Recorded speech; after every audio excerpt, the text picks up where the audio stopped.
Okay, today I want to talk about a short story called The Paper Menagerie by Ken Liu. I have no idea if I'm saying his last name right, so we're just going to call him Ken from now on. Let's first address the paper water buffalo in the room, so to speak. Is this story science fiction? No, no, it's not. It's most likely fantasy, magical realism, and you could call it speculative fiction, which, to be fair, is the genre that Ken usually writes in. However, I like to consider it science fiction just for the purpose of using this story because I really, really like it. It has some really powerful, emotional, timeless human themes that not only connect with the unit we're looking at right now, but I think should connect with each and every one of us. And I'm going to explain that in a moment. You can see here that this story was wildly successful when it was first published. I think it's the only piece of short fiction that has won the Hugo, the Nebula, and the World Fantasy Award. So, again, this is a story that connects with a lot of people. And why? Why does it connect with so many people? If you look at the themes of the story, the obvious themes, we're looking at racism, we're looking at simulation, and we're looking at cultural identity. Specifically a biracial child who has to adjust to a new culture. That's quite specific. And when you look at it in that way, you might not think, well, how is this a story that reaches everyone, that connects with everyone? Because there probably aren't that many people who have that specific experience. And I'm going to get into that in a minute. The themes about racism and assimilation and cultural identity are really important here because they're powerful themes. And if you are someone who's experienced that in your life, if you are someone who comes with a biracial identity and grew up in a different country, or even just had an experience traveling to another country and saw how other cultures treated you and your family or your friends, it can have a really significant impact on how you view the world and how you view people and how you view yourself. And we see a lot of that demonstrated in just a very, very short story. And being able to pack this much emotion and human connection into a piece of writing that's so short, I think is just really impressive. And that's one of the reasons why I wanted to share it with you today. So I think even if you don't connect with the character, the protagonist in the story, if you don't have that direct connection of, hey, I'm also biracial, I've also experienced these things that you're talking about. I've also experienced racism. So, like, let's look at me, for example. Obviously, I'm not biracial. Um, Obviously, I have not experienced racism. And yet, I connect with this story deeply. And so I think the broader themes that you can see in this story are just looking at the life of a teenager and their relationships with not only their friends, but their families, and also regret and loss and acceptance. And these are, of course, timeless themes. But when you look at the teenagers' relationships with their families, this is something that's really fascinating to me because I basically identify with Jack at the end of the story where he's older and he's able to look back in hindsight and sort of reflect on how he acted and how he treated his parents, and then basically process that from a different angle, from a different emotional maturity. So I can really connect with that part, but I can also connect with the angry Jack because when I was a teenager, I was also angry. And I remember hating my parents at particular points of my life. And I love this quote by Ken. The high school me thought I knew so much about everything. Contempt felt good like wine. So again, this is a way that he's reaching out through the text and connecting with me directly because that was my experience as well. I remember being contemptuous. I remember being angry, and I remember it feeling good. And it doesn't necessarily have to come from the exact experiences as Jack about being treated with racism, about not feeling like you belong or that you're accepted within the community that you're living in. So I think this is another just a general broad theme that everybody can sort of connect with. And what's so fascinating again is this is what you are living right now. I imagine some of you might have contempt for people in your life. Some of you might have anger, and you don't have that hindsight yet. You're not able to look back and reflect on it yet, but that doesn't mean it's not interesting to think about. Also, the idea of trying to fit in with your group of friends, there is no time in your life where that's more important than as a teenager. So the group of friends that you have, whatever things are cool for them, whatever is accepted in their group, you desperately want to fit in. And for most of us, when we're living our teenage lives, that becomes more important to us than our relationship with our parents. Our parents kind of get pushed to the side, and our friends basically become our family. And again, I don't know, it's just something that's really interesting to think about how that can change us, how that can change the way we act, how that can change the way we treat our family.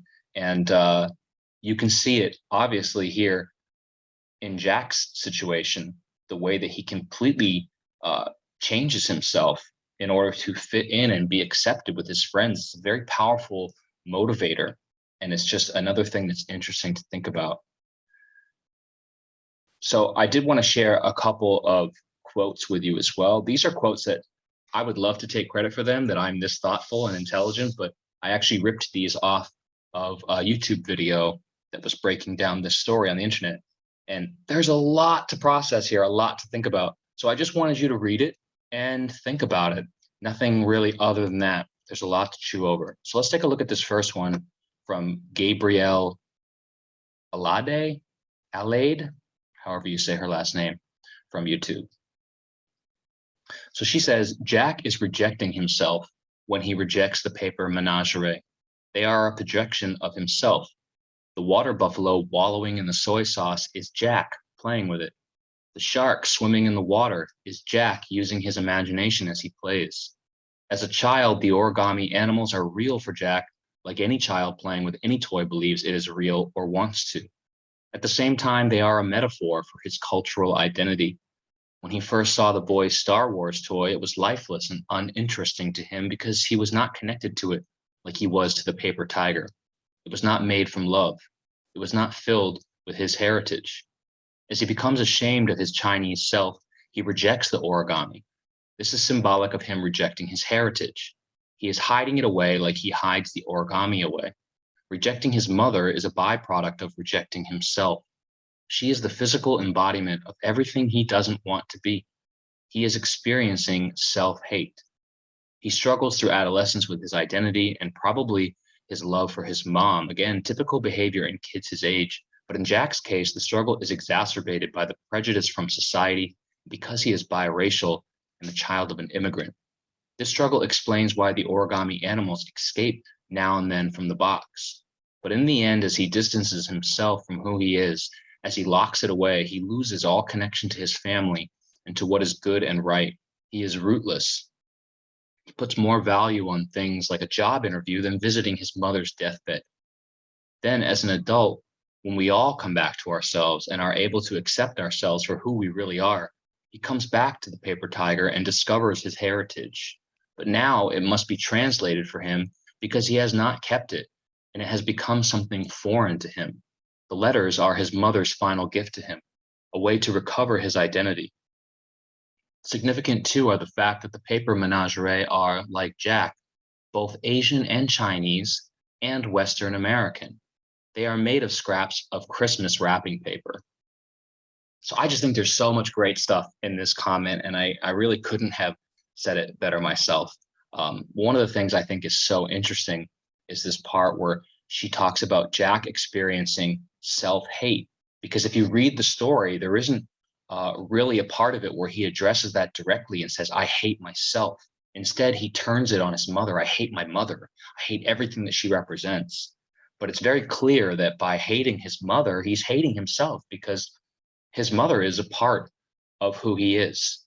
And, I don't think teenagers generally have that emotional maturity to process complex thoughts like this. So instead of him kind of addressing the fact that he's not happy with himself, with how people are treating him, he sort of redirects all that hatred towards his mother, which is just part of the tragedy of this story. I also love this point she makes at the end about the Paper Menagerie and how, just like Jack, they are multicultural, they are biracial. I think that's so interesting.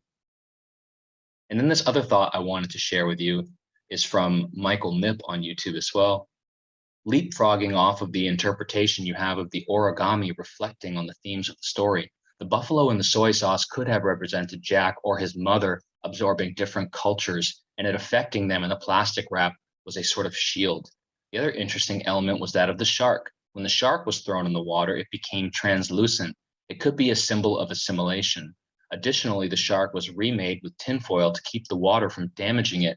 This could be indicative of preservation through cultural isolation, like the mom. So the real reason I wanted to share these two quotes with you is because this story is quite short and it really seems quite straightforward, but there is a lot of depth here if you really take the time to analyze it and try to unpack it.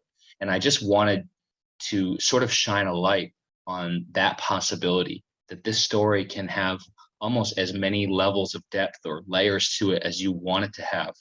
And that's one of the reasons why it's such a classic short story and is so well regarded. The last thing that I want to look at, to share with you, and to let you know about what you're going to do next is this Reddit page where Ken Liu basically, oh, I did it again. Ken Liu. He had an AMA, which is an Ask Me Anything. He is there on Reddit and everyone can ask him any question about this story, other stories, his life, etc., etc. And the reason I wanted to share this with you is because I'd like for you to read a couple of the comments and see if you can kind of see or understand how Ken writes, how he thinks, how he answers these questions, how he approaches these questions, because your task is going to be to simulate this page. What I want you to do is come up with 3 questions that you would ask Ken on an Ask Me Anything Reddit thread. And then I also want you to answer your own questions as Ken. So come up with a random Reddit user tag, whatever you like, and ask a question, and then have Ken answer that question. So this is a little bit challenging, but don't take it too seriously. What I really want is for you to have a little bit of fun, not just asking meaningful questions that are interesting to you, but trying to mimic how someone else might answer these questions. So basically trying to see these questions from somebody else's perspective and answering them from someone else's perspective. So I think this is a nice connection to assimilating and looking at different cultures and experiencing different perspectives, which are all themes that I think are important to the story. So once again, 3 questions from you about this story or about Ken's life that influenced this story related, and then try to answer them from Ken's perspective with Ken's voice the best that you can. And that's it. Thanks for listening. And I hope you enjoyed this story as much as I did.